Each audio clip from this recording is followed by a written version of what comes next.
Modern women don't want vulnerable men. They want superheroes who pretend to be soft on their terms. And suddenly all men are being vulnerable and the world doesn't quite know how to handle it. Other men don't trust vulnerable men. Do men only really value strength in other men? Science to watch for is blame shifting, so they'll portray themselves as a victim in every situation. Why don't people trust vulnerable men anymore? It feels like male vulnerability has been commercialized. It's almost like a point of pride for men to be emotionally vulnerable, and certain individuals have capitalized on that and made it a business and sort of exploited male vulnerability and made it a big talking point and big business. So it's this performance vulnerability, isn't it? This is where we want to get to, because we said we want to keep, well, you said beautifully, we want to keep vulnerability real, authentic, and honest for men. And for women too, but it's this performance vulnerability. So let's talk about what performance vulnerability is first before maybe we get into why men are not trusted as vulnerable now. So what is performance vulnerability? Have you ever come across that term? Yes, in the research for this pod.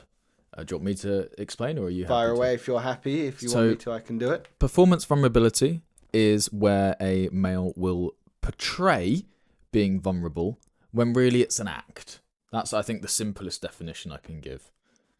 Yeah, exactly that. So he'll use superficial displays of vulnerability to gain sympathy, trust, and validation, while it's avoiding that actual real risk of being vulnerable, that real accountability. It's like fake authenticity, isn't it? Mm.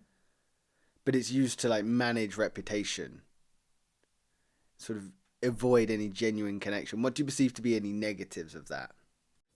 Negatives of faking vulnerability? Yeah, man. You want me to go down the list? I mean, if you've got one.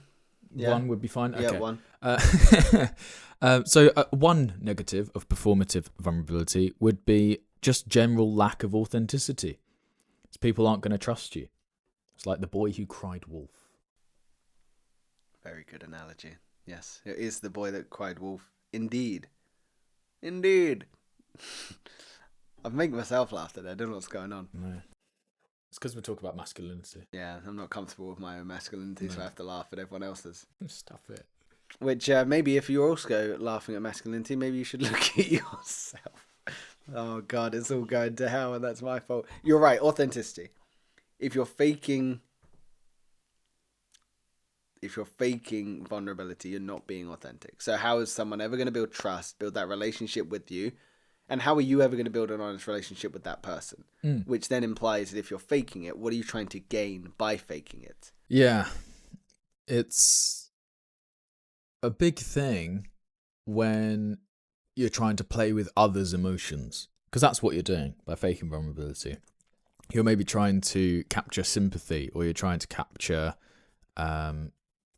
maybe even physical closeness, physical contact. If you come across as overly sensitive, you're going to be treated in one way, versus if you come across as super confident, you're going to be treated another. So it's quite manipulative. Yeah, that's exactly what it is. It is manipulative. It's going to weaponize sympathy. So if you're acting as a victim, it allows the person to lower their defenses.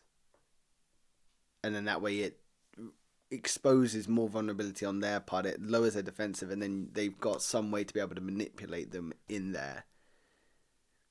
It's control of the conversation, isn't it? So ensuring that their needs are met and they're validated, and they can steer the conversation whichever way they want. It's subtle, but it's not obvious sometimes, especially because we are living in a world where we do encourage men to share being vulnerable.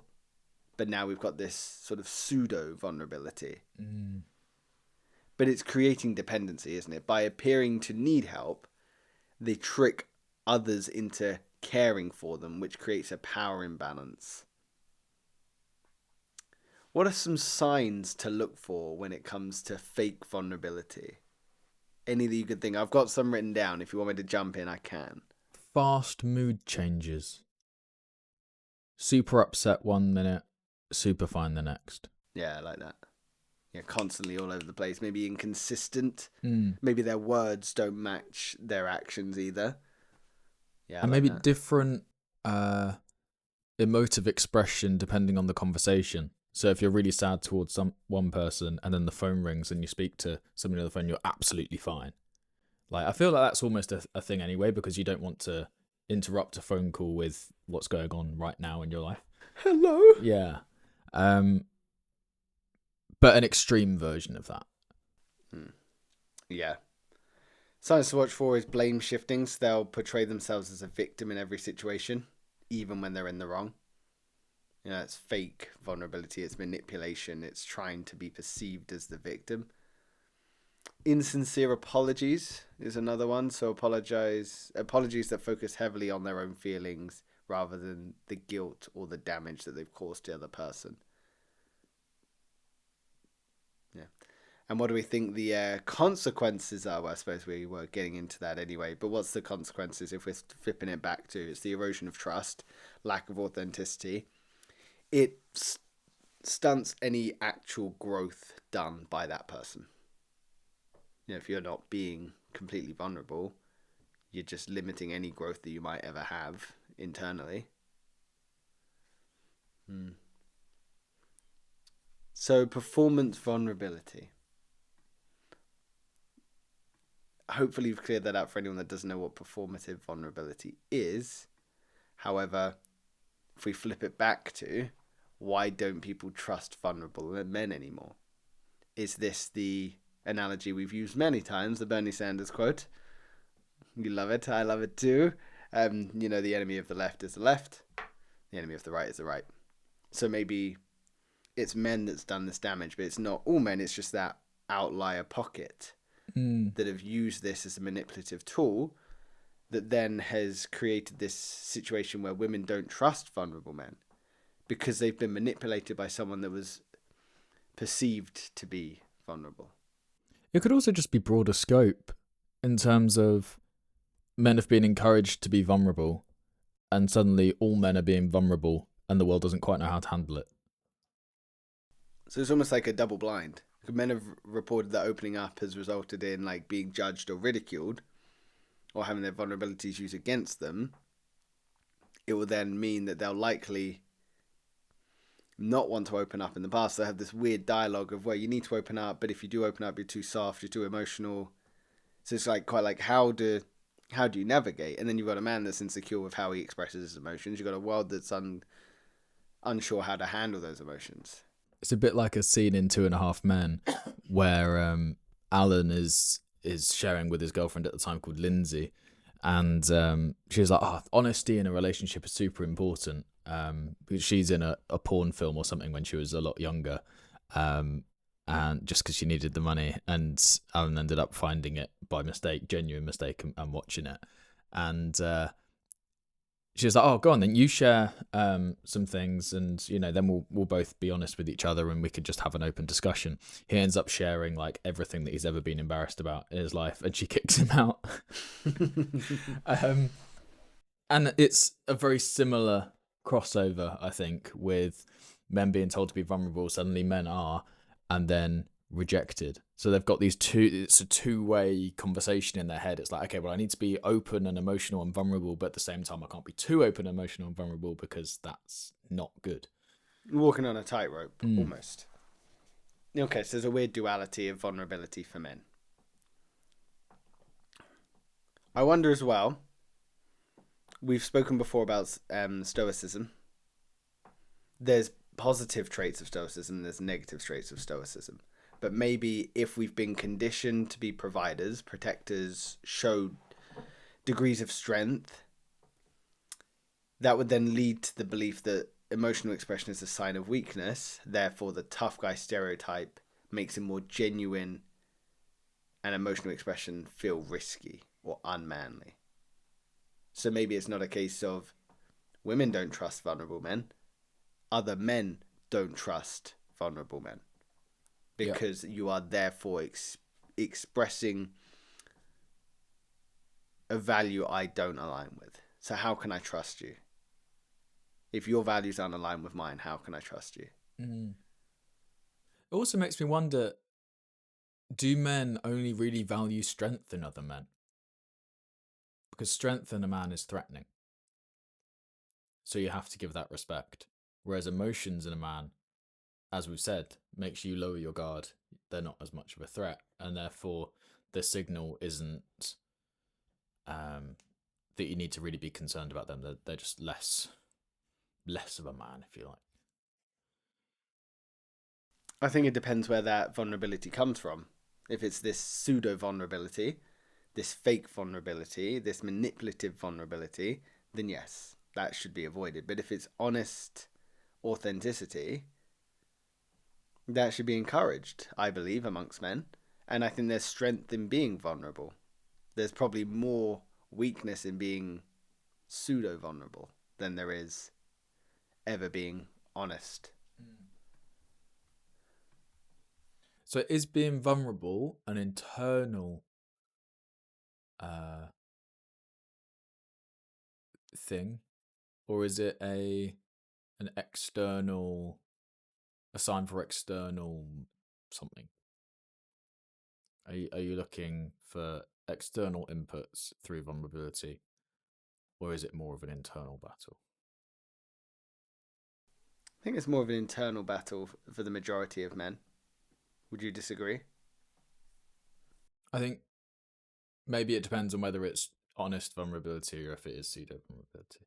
So if you're faking being vulnerable, you're doing it for the external benefits or the external sympathy. If it's authentic vulnerability, you're doing it to help yourself process things internally. Mm. The only way you'd ever be able to understand that, though, is the honest discussions with yourself. But likely, if someone is doing this pseudo vulnerability, they're not having those sort of discussions with themselves. They're more trying to understand what they can gain from other people. Yeah, I would agree. It's using vulnerability as a tactic, isn't it? This pseudo vulnerability. It's a way that I can gain from people. I can get something from people. I can have a little bit of power over them. But it's a weird way to go about it because you appear to be something that women say they want or other men say they admire, which is that vulnerability. But then you use it against them. So you use people's kind-hearted nature against them. Mm. Yeah, I think we summarized it quite well earlier with just for saying how manipulative it is. It's like emotions, we can't choose our emotions, but we're forcing other people to feel a certain way about us to get one over on them. So maybe it leads us to the question, I think we did touch on it, but why would somebody fake their emotions other than just to feel like they've won up? What would be some of the benefits of faking emotions? Maybe sometimes it is more socially accepted. For example, if you were completely stoic at a funeral and then decided to almost force yourself to be upset, then you would fit in more. But I'm trying to see. The way I would see that is that's a betrayal of how you actually feel. If you were stoic and that feels authentic to yourself, whether it's for a healthy reason or not, people will accept how you arrive at a funeral is just how the way you're grieving. But then if it feels forced, people will probably go, don't like that. That doesn't seem authentic. People can see authenticity for the most part. It would then be performative. Like, why is he crying so much? Why is he making such a big deal? Yeah. It's maybe all the actions surrounding it as well. Yeah. So I got this little snippet when I was doing this research. It's not necessarily a poem, but it's a clipping from someone's report on modern women don't want men to be vulnerable or want men to be vulnerable until they actually are. and we can just discuss it. I'm not saying that he's right. I'm not saying he's wrong, but he starts by saying, it's one of the biggest lies women tell in public. I want a man who's emotionally available. I want a man who's not afraid to cry. I want a man who's in touch with his feelings. But it's all virtue signaling, because the moment he actually opens up, he becomes too soft, too emotional, not man enough. Modern women don't want vulnerable men. They want superheroes who pretend to be soft on their terms. They want emotional access, not emotional burden. They want your strength in a box, your pain in a cage, and your tears only if they come with a flex. Because the second you bleed in her arms, she'll flinch. Yeah, I agree. You agree with that? Mm. So you think that women they say that they want a vulnerable man, but that really what they want is a man that can help them with their emotional turmoil. Women don't know what they want. They need to be told what they want. I disagree with that. And Pretty strongly as well. Really? Yeah. Yeah, interesting. No, obviously women choose what they want. But I would say so much of perspective and what the individual wants these days is impacted by external stimulus, being told what they want by other people. Like if there's a post that goes viral on TikTok by somebody who just appears to be a normal person, a normal girl, she can influence very strongly because so many people can put themselves in her situation. Meaning if that person was to say, you know, I want a man to be open and vulnerable in the relationship that I'm in, then other women are going to think, oh yeah, I want that. The same way if men are told, oh, you need to have the busty blonde from LA as like your dream girl. It's like, that's what every man wants then. You know, it's the same. It's influence from external sources. Okay, so you think women are told they should want a man that's emotionally available? Yeah, and then it's just caught fire. It's like became popular to say that. And then you're suggesting that women don't want that. They want a man that's emotionally available and can be present with their problems, not for the woman to be emotionally available for his problems. Yeah, I mean, who wants to deal with other people's problems? When you love and care for someone, surely you'd want to love and care for their problems. You want to be there for their problems. You want to help them with them. It's a lot easier if they don't have problems.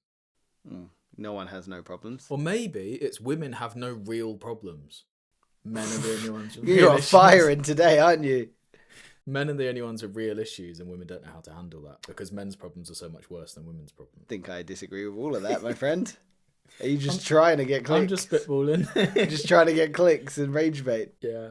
No, you know, maybe that there is an element of if a man is having a problem, it probably demands a solution. Whereas if a woman's having a problem, it is more airy-fairy and emotional. Do you think? Maybe on as an average. Obviously, there's extremes. So what about systemic gender equality? High rates of gender-based violence. So we just talk about things that don't exist now. You are firing, my God. Gender pay gap. Limited access to healthcare and education for women. The gender pay gap confuses me as a conversation because I don't understand. It doesn't quite compute in terms of if a man and a woman are doing exactly the same job with exactly the same job title with exactly the same results, there should obviously be no pay gap. But at the same point, things that are true at the averages aren't true at the extremes. So when you then say there should be an equal number of women and men as CEOs of Fortune 500 companies, that's not true. They should all be men. Not out of oppression, but out of, at the extremes, if you take an aggression scale, on average, men are more aggressive than women, and at the extremes, the top 100 most aggressive people in the world will be men. In the same way that logical thinkers, if you take logical thinking, men are better at logical thinking than women, and if you put that all the way at the extremes, the top 100 logical thinking men, or people in the world, will be men. and who seems to perform best at the top of companies, it is logical thinkers. So it would make sense that extrapolates out that men would be the CEOs of top companies. Mm-hmm. It's not oppression. It's just no. But you're saying there's no gender pay gap? No, yeah, there obviously is. Okay. Yeah, fine. I don't think we need to go into that. I don't understand why that seems. No, I agree. Yeah. When you literally say, oh, "Why are women?" Like, it is a really silly question because you're like, well, men and women are the same. Why are we paying women less? With like the football conversation, yeah, I can understand why there's a pay gap there. Technically, they're both playing football, but the amount of money men's football brings in versus women's, it's obvious why women get paid more because they're bringing more value. I think what we should do in that scenario is just drop men's salaries down to the same as women's. Why? Because one, I don't care about football. Two, if men want to be supportive to women, let's bring them down and let's stop idolizing these like men in sports. No, I disagree with that.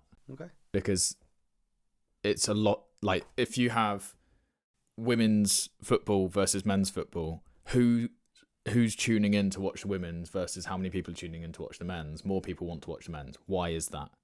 Because they are at the top level of fitness for men, which is a more extreme and better version of the women's. Mm. Not in terms of women are bad at football or can't do things physically. Obviously they can. It's if you take athletes in the world, it's like the fittest, strongest people in the world. On average, men are stronger than women. If you go to the extreme, the top 100 strongest, fittest people in the world will all be men.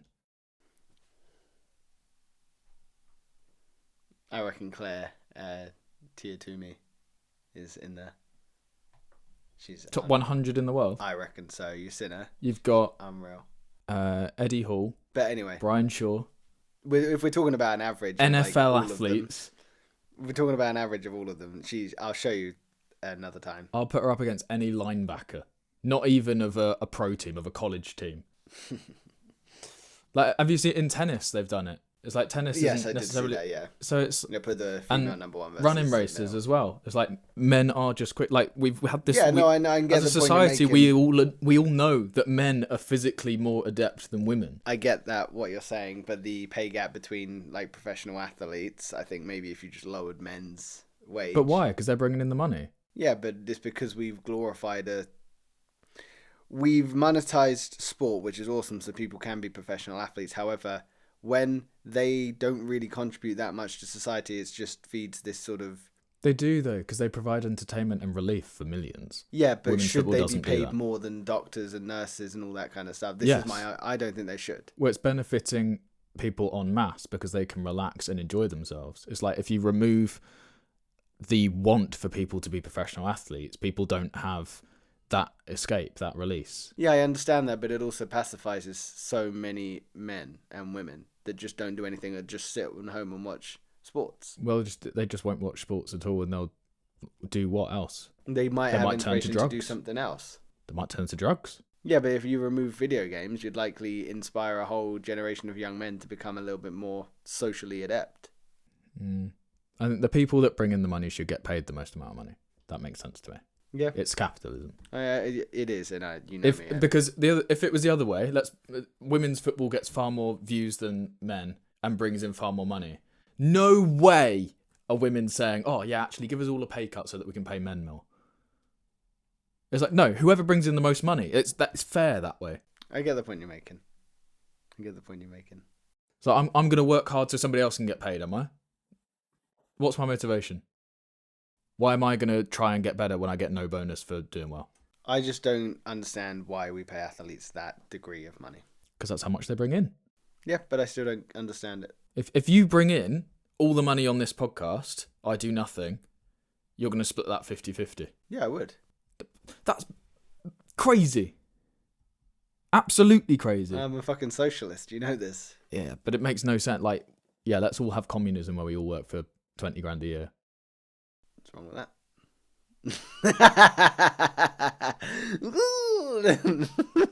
So you throw that over my laptop, I'll bash your head in it with it. Did you not get the waterproof one? No. I didn't know there was such a thing. That's probably not. I don't know. This is it. Should we try? No, try and dip it in there, shall I?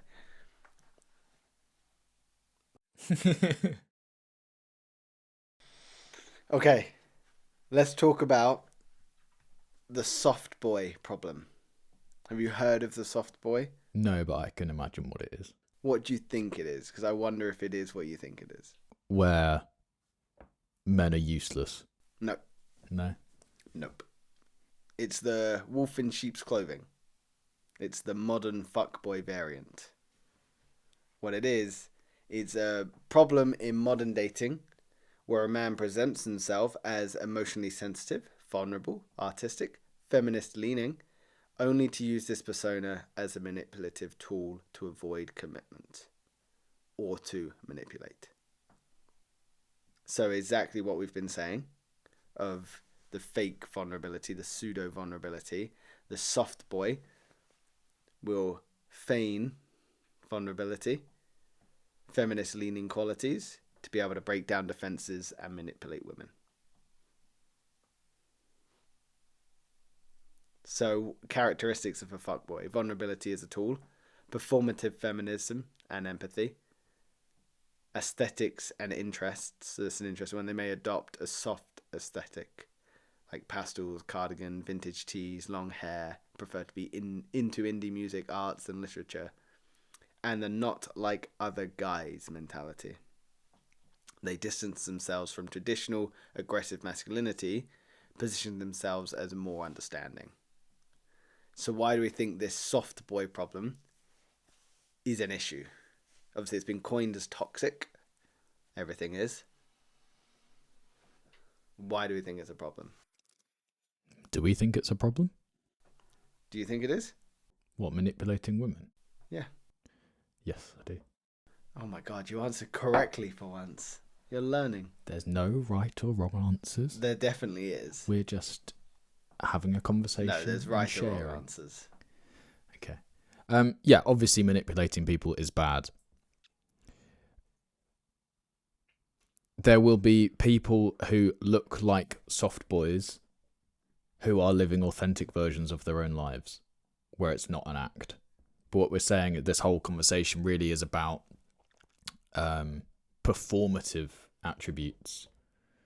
So there's an overarching thing of if you are faking something, then it's not authentic, and therefore it's manipulative, and therefore is bad. Yeah. Yeah. Got no more to add. It's like, just be your authentic version of yourself and be who you are. Like, if something annoys you, that's okay. If something doesn't annoy you, that's also fine. If you're soft, that's fine. If you're a hard man, that's fine. Yeah. If you look great, that's fine. If you don't look great, that's fine. Just be you. Yeah, be you, of course. That's the best message you can give to anyone when it comes to trying to navigate life, navigate dating. Whereas when someone's exhibiting personality traits for the pure sake of manipulating someone, obviously that's extremely damaging. You think that's wrong? Yeah, I think that is wrong. Yeah, because it's the problem of it is going to avoid commitment, you know, because they might appear safe and emotionally available. They will likely refuse to define the relationship or engage in long-term stable commitment.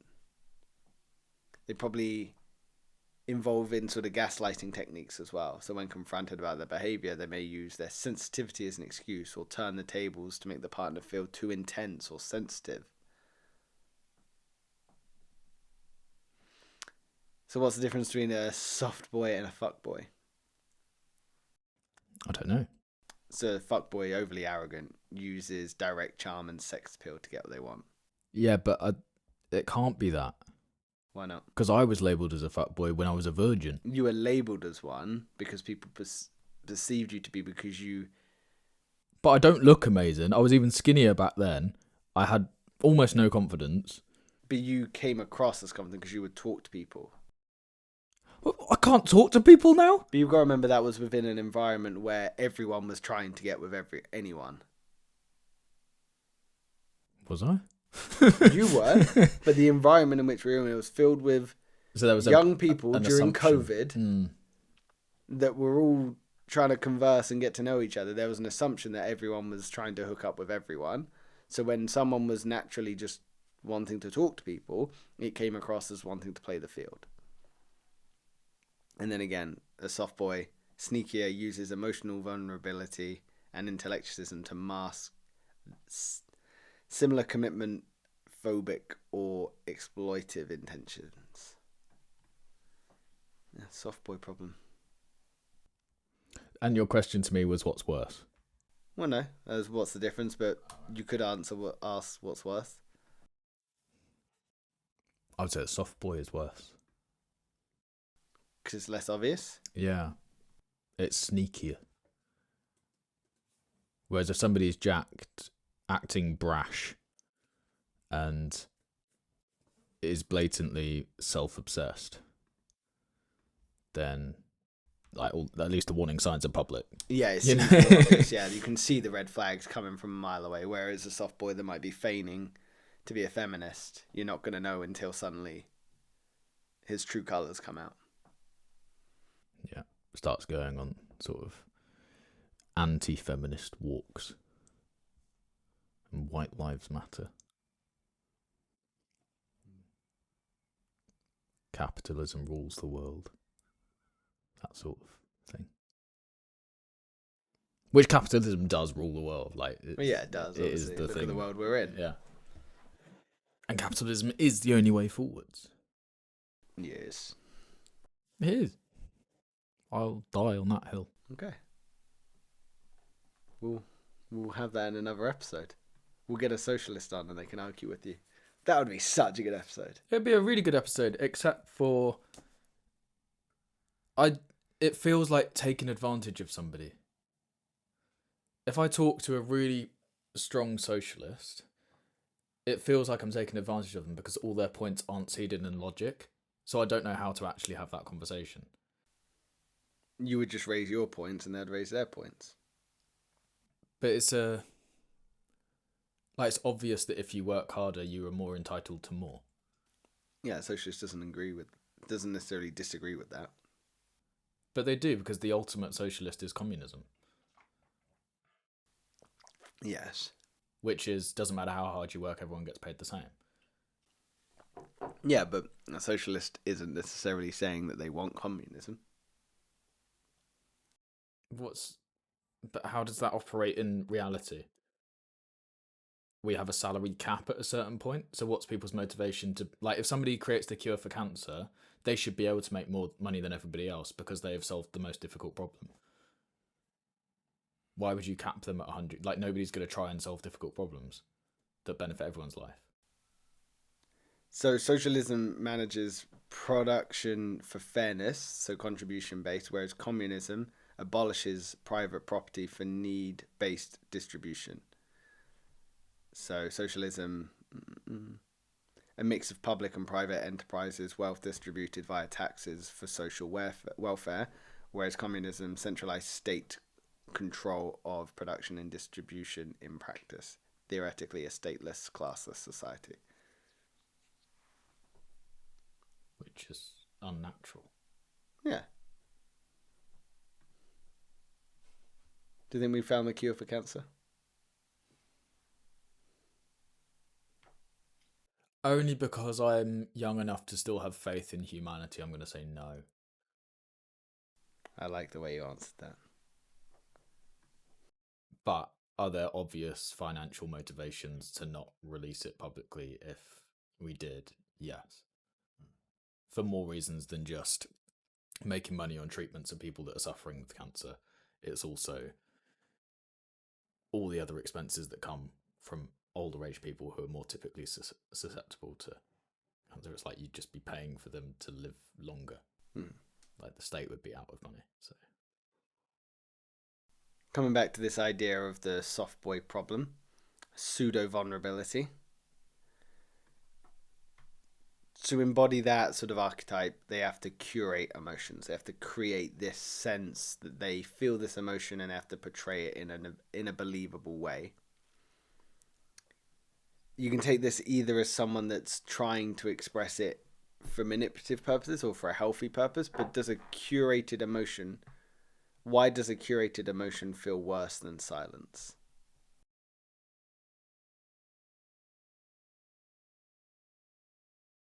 Do you reckon it's just due to the inauthenticity? Yeah, could be, because it probably requires a significant amount of effort to commit to something that is inauthentic. It probably requires a lot of cognitive effort to create that distraction from reality. Rather than just being silent, if you've got to curate this emotion, you've got to work hard to embody that. So it's probably been quite draining. Mm. Maybe the silence, although it's awkward, acts as a necessary bit of space and distance for processing, whereas a curated emotion is a form of like repression. Yeah. So maybe it's suppression that requires that constant energy. It probably means you're hiding the negative feelings like anger, sadness, envy, fear. Probably takes a high toll on our system trying to like push that down. Maybe it's a lack of genuine connection as well. If you're faking an emotion, how am I ever going to know how you actually feel? So that's going to feel worse. You're going to feel not understood.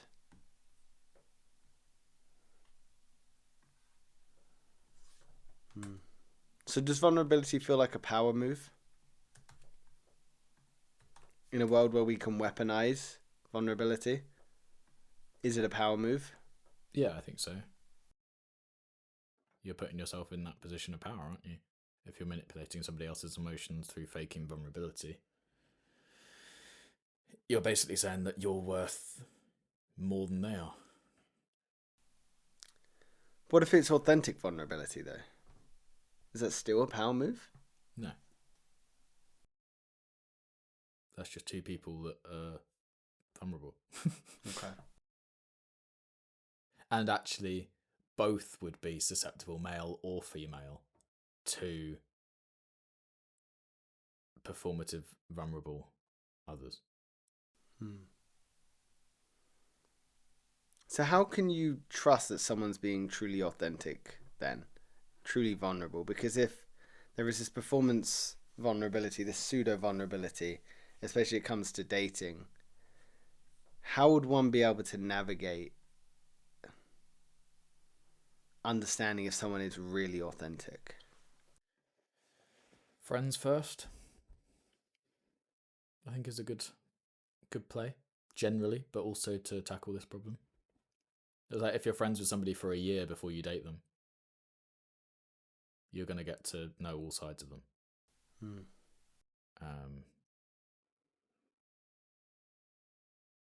Yeah, and maybe also if there's nothing for them to gain from performative vulnerability, if you can remove anything that they would benefit from doing it. Yeah, I like that. So I think there's going to be a lot of men that maybe don't know what vulnerability is, looks like, feels like, sounds like. Maybe don't know if they've ever experienced vulnerability, but I actually found a list from my favorite author, Reddit. Mark Manson. No. Reddit is my favorite author. Yeah. So I'll give you this list, and if any of these apply to you, chances are they're symptoms. Well, all of these are symptoms of a root cause, an inability to make yourself feel vulnerable. So we'll see. You consistently fall into boring conversation topics because they're safe and shallow, and you don't want to risk offending or inciting anyone with them.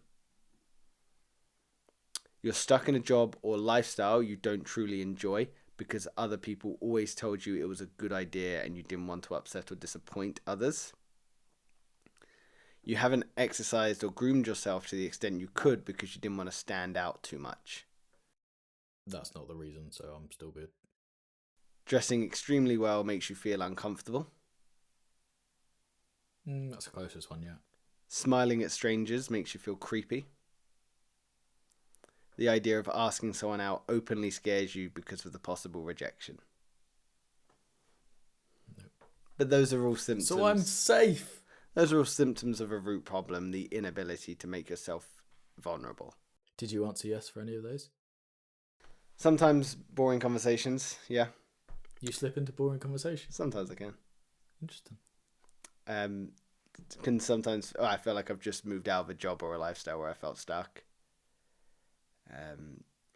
Dressing well, extremely well, makes me feel uncomfortable. Suit and tie, I always feel so uncomfortable.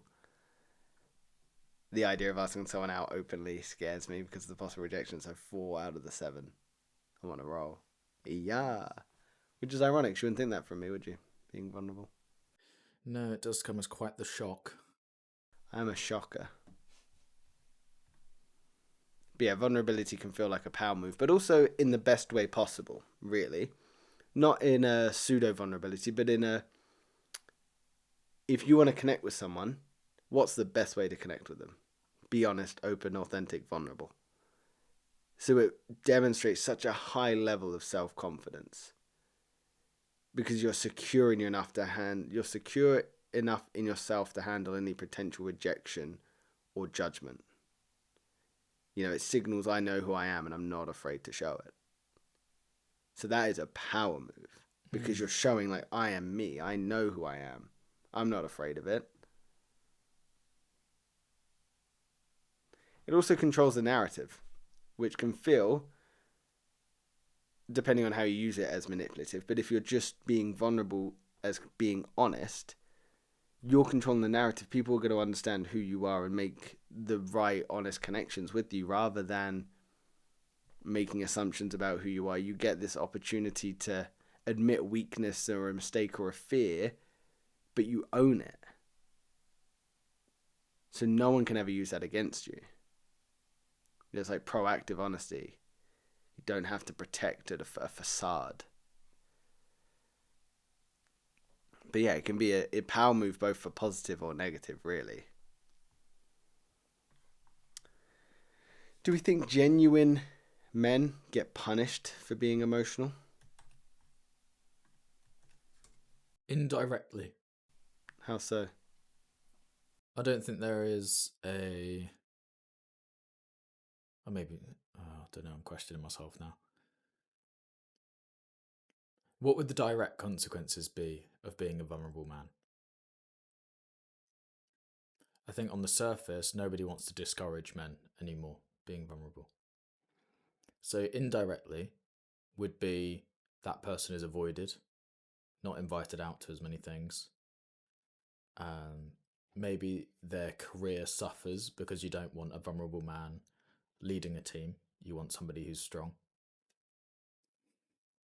In a relationship, you might not want to worry the other person with your problems and therefore end up keeping more things to yourself. Therefore leading to having a less open and honest relationship. Could have been thrown back at you as well. If ever you've been vulnerable and you've had that thrown back at you, it only takes one time for you to never want to do it again. You said something at a moment of weakness, a moment where you needed support, a moment where you felt isolated and alone, and someone throws that back at you. You're never doing that again. No, that door's closed, isn't it? Like that vault is closed.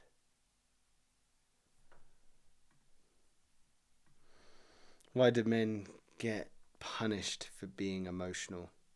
Like you say, maybe it's the discomfort with male pain. Maybe we're not that equipped for it. Maybe it's the traditional 3 Ps. Traditional masculinity leads for protect, procreate, and provide. There's not much space there for vulnerability or fragility. That's the biological version of do what's required, not what you can. Yeah, this is it. There's also this subtle suggestion, I want to know what your thoughts are, that anger is often the only acceptable male emotion. Because tears might be met with ridicule, but sometimes aggression is mistakenly rewarded for signs of dominance. Yeah, I can relate to that. I think men are allowed positive emotions. I think the only negative emotion men are across the board allowed to feel is anger. A man shouldn't be sad about his problems. He should be angry at why something's not working or not gone the way that he likes. Is that because traditional male norms are for a man that is in touch with their anger and has never been in touch with these sort of more vulnerable emotions? He's only ever quick to anger. So maybe it's more about not that we are allowed to show, it's just that's been the only safe emotion that's been met with some level of respect. Yeah. Like there's an air in the room, isn't there, when somebody's really angry? But when someone's really angry, it can erode trust and support. You know, have you ever been angry around your partner, like legitimately angry, and it scares people? You know, that can also erode trust because it is not necessarily a negative or a positive emotion. I don't know if there is such things, but maybe envy is a negative one. But even then, it's got positive connotations because it shows you which way you should be or could be living your life. But if you ever someone meets your anger and they're legitimately scared, if you've ever experienced it to that extent, suddenly we become something to be feared. So maybe men are not encouraged to share emotions, period. So when it comes to showing emotions, we can get punished. Because again, maybe men have not been equipped to handle other men's emotions. Maybe society has not been equipped to handle men's emotions. But I also think men have not been taught how to express emotions in a healthy way. So we're trying to work it out. And we're probably not doing it in a great way. Like a toddler. Yeah, it's all just trial and error, isn't it? Because it's how you feel, you can't control it. So it's very difficult to get a grasp on how to express it safely. But let me interrupt that conversation. I want to tell you about Huel, the sponsor of this podcast currently. You can get some money off your first order if you use the link in the description below. It's 100% nutritionally complete meal. So if you're busy and on the go, you can get a healthy meal on the go. So go to the link below and go and get some money off. Did I say go enough? You said it quite a lot. Thank you very much. Go Huel. Do you feel like you have the emotional literacy to be able to converse through your emotions? Do you feel like you've been taught that? Nope. Do you feel like it's something you can teach yourself?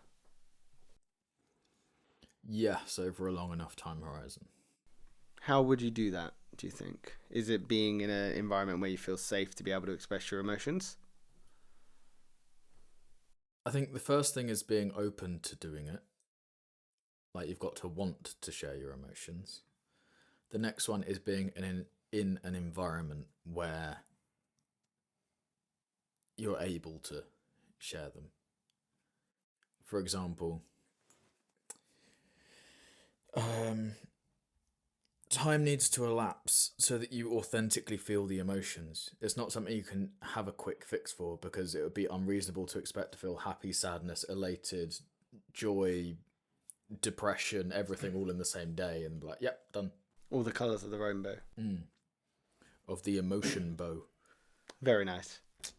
So yeah, I think it's just allowing time to elapse, actually authentically feeling each of those emotions, and just having somebody that you trust to talk about them with. But if you've never experienced them or never had the ability to be able to share them, how would you know how to navigate them? Like, where would you even start? I think having somebody that can ask you the right questions when you're feeling a certain way.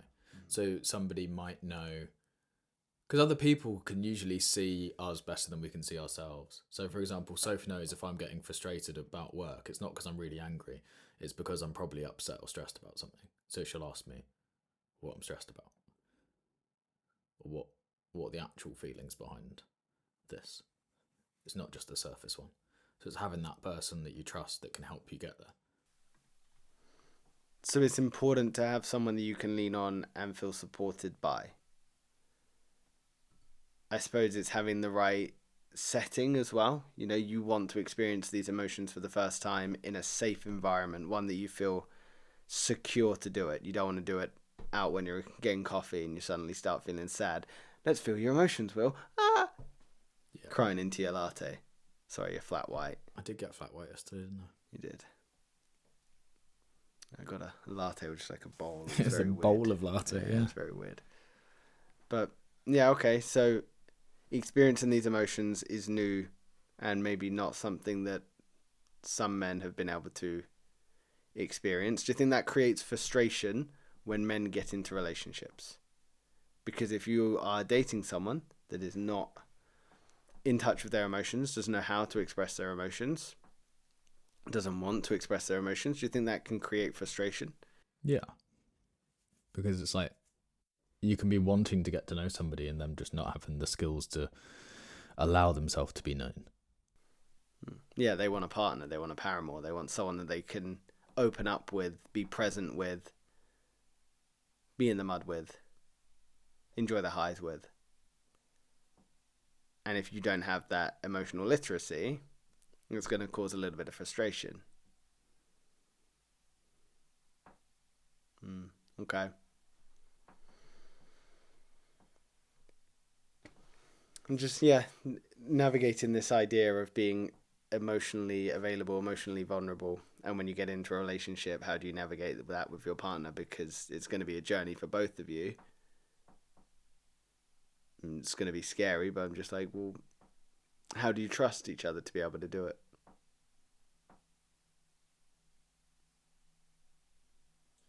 Yeah. I mean, how do you know it's the right person to open up for? Because, again, as we've said, if you open up to the wrong person, that's extremely painful. I think maybe it's, in that scenario, it could be the person who's looking for more vulnerability out of the other person to put themselves out on that ledge first. It's the analogy we've used quite a lot. They're looking for an example of maybe how to do it. But it's not women's job or your partner's job to teach you that, though, either, is it? No, but in a relationship, it's important to meet the other person where they're at, and you want to support them at what. Like, if you're in a relationship with them, you've probably fallen in love with them. So, you want to be able to meet them where they're at, and obviously help them to the best of your ability. But it can be met with frustration, can't it? If you're not with someone that's as emotionally available. This is something that I think about a lot as a single guy.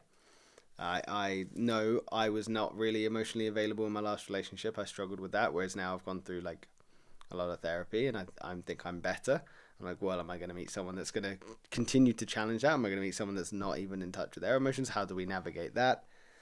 So it's a whole minefield, emotions and vulnerability and sharing. And what do they want from me? Well, what do I want from them? Feels like a whole minefield, dude. It stresses me out. Yeah, maybe you need to find somebody that's not emotionally available, and then you'll be fine. No. Could you imagine with someone that isn't emotionally available? You can just stonewall them, and they won't care because they'll be stonewalling you. It sounds like a healthier relationship. I would hate that.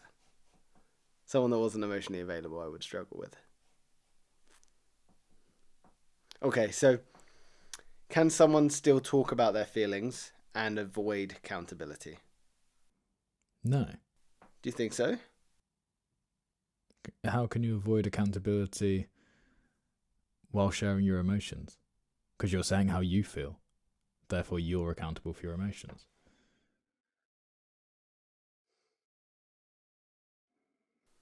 Can someone talk about their feelings and still avoid accountability?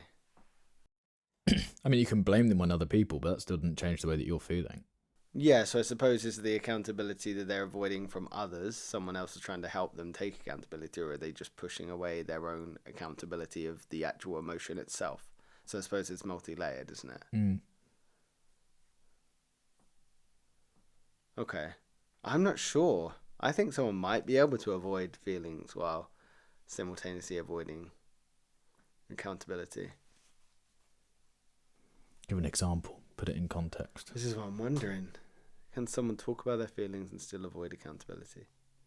Maybe it's a case of it's still that sort of manipulation mindset that I can talk about my feelings but avoid any accountability of how that may have made you feel.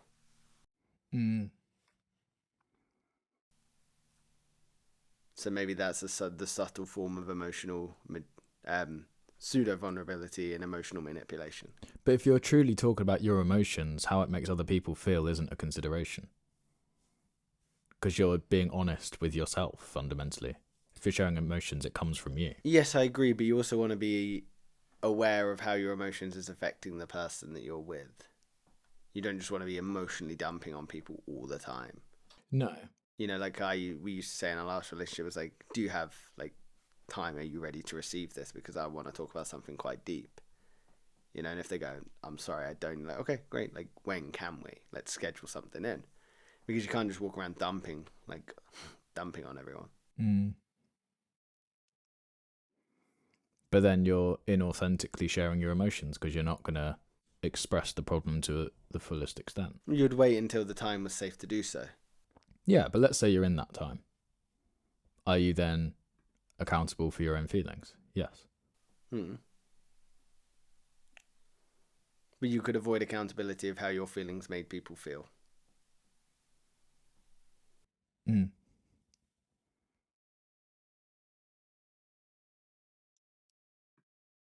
Yeah, you're just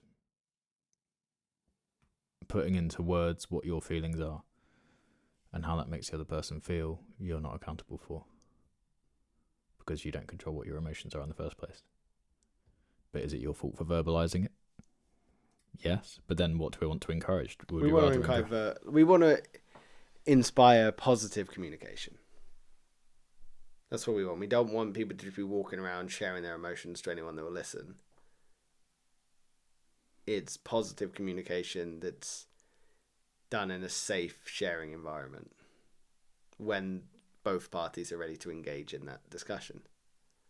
Again, if I came in here and you've had a rough day with Soph and like night before and you're a little stressed about work, but I immediately started dumping on you, you might be like, oh, dude, I don't have the emotional bandwidth. Or you might not tell me, and you might end up resenting me because I'm telling you all of my problems that might seem really insignificant to yours. Well, most of the time they are. I have no problems. Wow. Except for the long list. What pill did this therapist give you? I need some of that if you've got no problems. Ecstasy. Yeah, I was going to say that'll work. You'd never get the come down if you just keep taking it. It's true. It's like alcohol. You never have a hangover if you're always drinking. Yeah, I haven't drunk alcohol in years. I know. I'm not saying I'm better than everyone, but yeah. You know, if the shoe fits. Yeah. I haven't had a drink in 16 hours. Damn. Alcoholic, mate. I know. I haven't drunk this year as much as I did towards the end of last year, though, so that's good. Do you think quiet men feel safer than expressive men? Yes. Do you? Yeah, because they haven't allowed themselves to be vulnerable, so people have less weapons and ammunition against them. But you could argue those that have been expressive feel safer because they feel more seen. But then the more seen you are, the more ways people can attack you. Yeah, but then it's who do you trust? Who have you spoken to? Trust can be broken at any time. It can be, but that's a pretty cynical way to look at life. It's a realistic way to look at life. Do you think that anyone you trust could hurt you at any moment? Everyone. So do you have that sort of anxiety around trusting people? Absolutely. Do you? Yeah. Very sad. So do you think people have to earn your trust, or is trust willingly given until broken? I'm not entirely convinced my trust can be given to anyone. You trust Soph? 80%. Only 80%. Wow. Do you trust me? I won't be offended by your answer. 80%, probably about the same. Damn. Okay. I have to allow that 20% buffer. Or I might tell some people some problems, other people other problems. But, I don't like trusting There's people. no one that you give 100% trust to? No. Okay. Why would I? Because then with that one person or two people, however many people, that person truly sees you. That person is so there for you that they understand who you are, what you've been through, how you're feeling. They have the clearest picture of you, and oftentimes they probably know you better than you know yourself because they can look with that third party view. But I think trust is a two-way street, isn't it? Of course. And I don't trust myself to be trusted. Why don't you trust yourself to be trusted? Because I know what I'm like. What do you mean by that? Well, I just don't, like, if you put me in certain situations, I'm more likely to, I don't know, be untrustworthy. Like what scenarios? Try and think of one.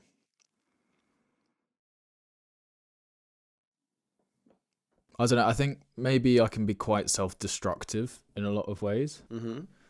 So if I'm having a really bad day or week or whatever, like, I don't know, I might just, I don't know, I just don't trust myself.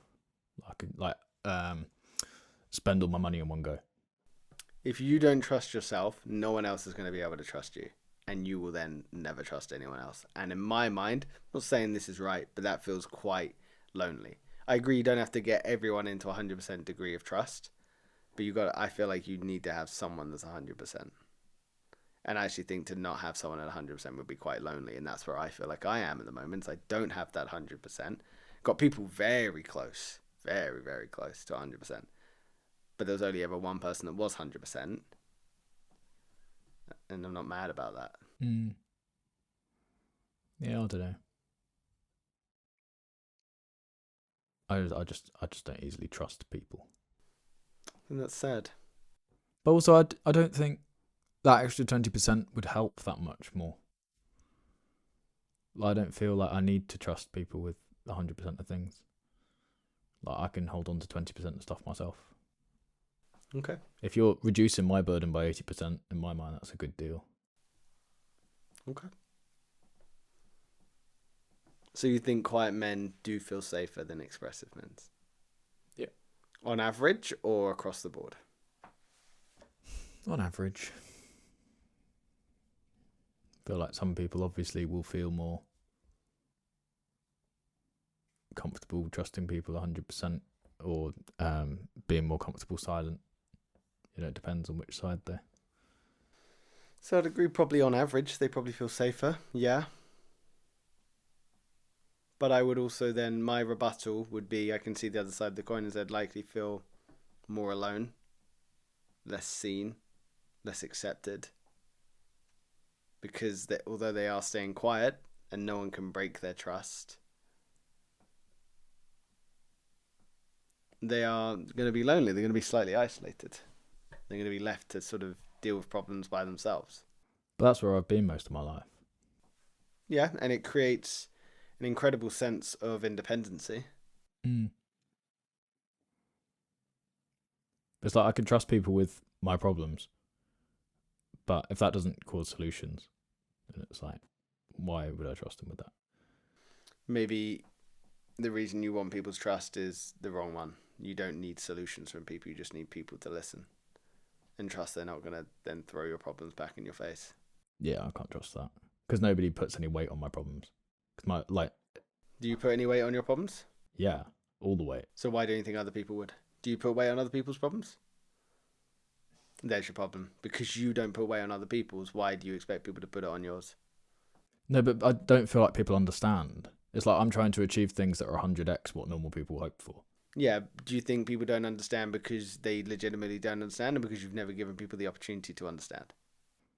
I've tried, but it's just met with, maybe I've just tried with the wrong people. Yeah, there you go. But I need to find the others. You do. Because God knows you're not like anyone else. That's it. For better or worse. Okay. I think expressive ones can feel a degree of safety because they would be feeling very seen, very present with people, very connected. But again, it would depend on who and why they've let that person in. Probably a lot scarier, a lot more daunting. And you are arguably more vulnerable. But you also have a better support network. Do you lean towards more quiet or more expressive? Quiet. Definitely quiet. What about you? I think I'm quiet too. But I think I'm learning to be more expressive. What would be your key takeaway from this conversation, my friend? It's better to not share your emotions with others. And That's your takeaway. I think if you can fake vulnerability, then you'll have more success in the dating world. Wow, I don't like your takeaways. You don't? No. Did I get the gist wrong? You did. No, the opposites of what I just said. Was that sarcasm? No. Was the comments you said before sarcasm? Maybe. I can't remember what I said. So do you think someone shouldn't be emotionally vulnerable then? They should fake vulnerability? No, obviously you should be authentically vulnerable, but only ever allow yourself to share about 50%, because that's all others can handle. If you're a man. If you're a woman, just carry on being the way you are, because you're horrible anyway. Okay. Interesting place to leave it for you. I'd say don't fear vulnerability. Just embrace authentic vulnerability. That's where I land. Loneliness. Oh, sweaty hands, I apologise. What are you doing? Snap, crackle, and pop.